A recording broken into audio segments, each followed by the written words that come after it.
环球旅行现在坐14个小时的大巴，从阿根廷到智利，车票500块钱人民币，从乌斯怀亚到智利的塔蓬阿雷纳斯，基本全是本地老外。而且这一趟不像我在巴西坐的那个豪华座一样，这真的是硬座，坐14个小时啊！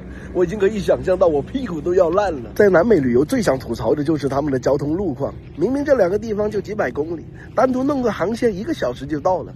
基本所有国家都要飞回自己首都，再飞到别的国家，再飞到这个小地方，还不如坐车快呢。到智利海关了啊！看看这边手续齐全，让不让过？丝滑入境，委内瑞拉，你就学吧。车开了一半还要换轮渡，但我发现了一个更屌的事情，这轮渡是咱们中国的船，无锡，牛逼！我勒个豆，终于到了，坐到我感觉痔疮都要犯了，人都显老了好几岁呀，太痛苦了。先去酒店把行李放下，再围绕整个城市瞎溜达一下，看看有啥好玩的。976块钱人民币一晚，老贵了。不是我有钱，是整个市就只有这个酒店有房，其他全部住满。酒店盲盒时间了，这房间号不错，2B。这个楼道好像那些恐怖游戏里面的。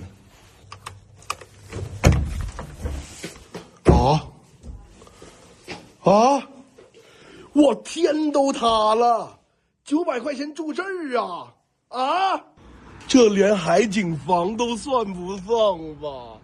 这不诈骗吗？谁住谁冤种！这回真的是纯2B了。更让我难受的就是这么贵酒店，连瓶水都不给，赶紧倒闭吧！哎，当冤种也不是1次2次了，算了，我都习惯了，出去外面瞎溜达一下。保持微笑，嘻嘻。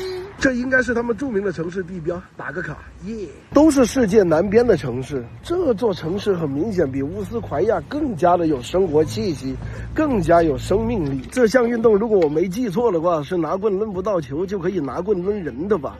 你看，我就说嘛，老外人少还是有道理的，从小就爱玩这种缺胳膊断腿的运动，但还骑得蛮溜。要不说老外轴呢，这么冷的水都敢下去游泳，身体真好。哇，这座海滨城市待得我好舒服，好惬意，好放松啊！而且也不大，个把小时就可以绕城走一圈。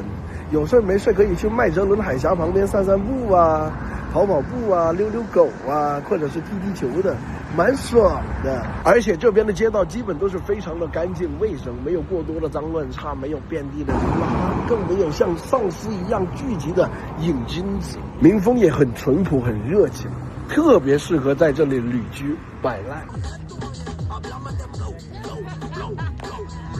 还是个 big girl。OK。Welcome to Patagonia. Eso.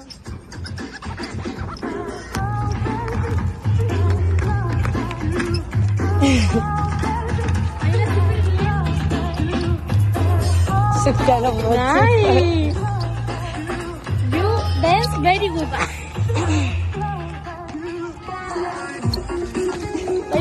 Oye, anda a grabar ese canal. Ah, bueno. 超超，Ciao. 又一天没吃东西了，整点本地美食。这家店是本地非常出名的，看看手艺怎么样。哇，好多本地老外呀，应该不踩雷吧？这家老规矩，让他们上3个招牌菜，上啥我吃啥，反正洋文的菜单我是看不懂。第一道蟹肉沙拉，这卖相还不错啊。这蟹肉好像是死蟹，腥臭。芝士蟹肉，芝士鲜贝，这个是三文鱼、鱿鱼，这个是虾尾。痛风套餐，味道一般。第3道招牌菜，海鲜大杂烩汤。海鲜不鲜，失败。靠海也要用冷冻食材吗？哇，这汤就是国内快餐水平，失败中的失败。就这3个菜的菜品，居然敢收我540块钱人民币，看来老外的网红店也全是坑。第2天一大早，我们就要继续出发，一路向北，再坐4个小时的大巴到智利非常出名的百内公园。哇，今天的位置比昨天的舒服一点。出飞到是到了，坐的也不累，但是到的时候天都塌了。这边的住宿比昨天的还要贵2到3倍。越靠近百内公园，住宿就越贵，离谱。这感觉就是一个普通的不能再普通的小镇。青旅它居然敢卖1400块钱人民币一晚，这跟抢有啥区别啊？最差的酒店都要2000人民币起，那没办法了，路边随便找一家青旅住，像这样的都要500多块钱人民币一晚，老贵了，没有风扇，没有空调，老热了，依然是不送水。你只能去路边买，像这样的苏打矿泉水，1瓶都要20多块钱人民币，这消费简直就是离谱。众所周知，世界就是由巨大的中国组成的，就算是这么一个鸟不拉屎的地方，依然有中国人在这里开了一家中国超市，牛逼！咱们中国人在这些老外地方做生意，简直就是降维打击。本地老外懒嘛，他开个超市，中午关个门睡个觉，星期6天又不开门，那本地人只能来咱们中国超市买东西了。而且整个智利95%的生活用品基本都来自于咱们中国义乌。可能大家对这个没概念呢。哎呀，一个超市能挣几个钱呢？给大家举个例子吧。像这样的一双洞洞鞋，在国内撑死卖10块钱，是不是？在这里能卖100多块钱人民币，而且需求量极其之高。不是吧？这就是外网吹的爆的智利百内公园吗？什么世界10大经典徒步路线 Top 1，就这儿啊！咱们西藏新疆随便截个图都比这好看呢，门票还要250块钱。这是真把我当250了吗？算了，来都来了，门票也买了，就走游客的经典徒步路线，10公里到这里打个卡，咱们就溜吧。看我的表情你就知道我有多么的嫌弃跟无语。平时我出去外面徒步啊，看到美景大家也知道的，会给大家拍一些沉浸式的视频。我现在歌都不想放，什么玩意儿？而且你想在这里重装徒步十分的麻烦。你像现在是旅游旺季，你要提前1到乃至2个月才能订得到露营的营地。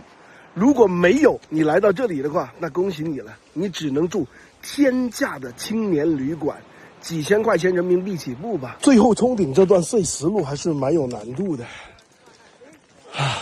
这就是著名的百内三塔，这个景还是蛮好看的，全是本地老外在这里拍照打卡。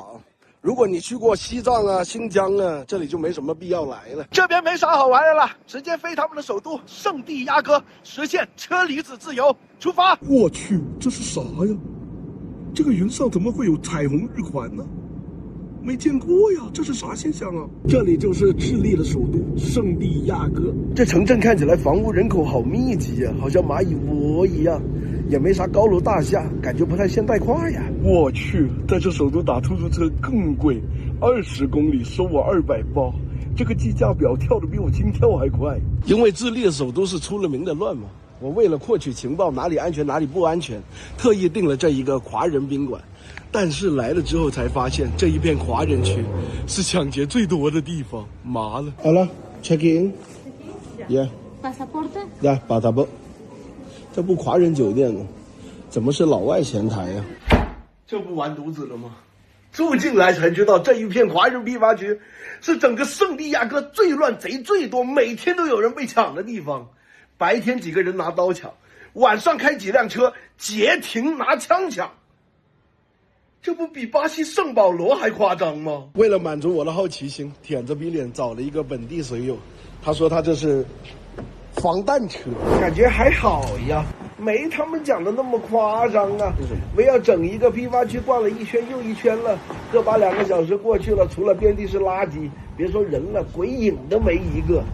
算了，回去睡觉了，明天一大早了再出去外面瞎溜达吧。蜘蛛侠都出来要饭了，看来智利的确不太好困呐。这一片就是圣地亚哥的市中心了，看起来挺好的呀，干净整洁，人来人往的，旅客也多，人看起来也正常，不太像会是抢劫的。这就是本地网红打卡景点武器广场，没啥特别的，特别的无聊，来不来都行。圣地亚哥最大的教堂啊，进去瞄瞄长长见识。这教堂内部还是蛮好看的，很有设计感，非常出边，典型的古典巴洛克风格的教堂，打个卡还是值得。这边的警察还蛮爽的，可以骑马逛景区，酷哦。这好像是本地的特色饮料，10块钱一杯，咱也尝一下。糖浆配爆米，还不错。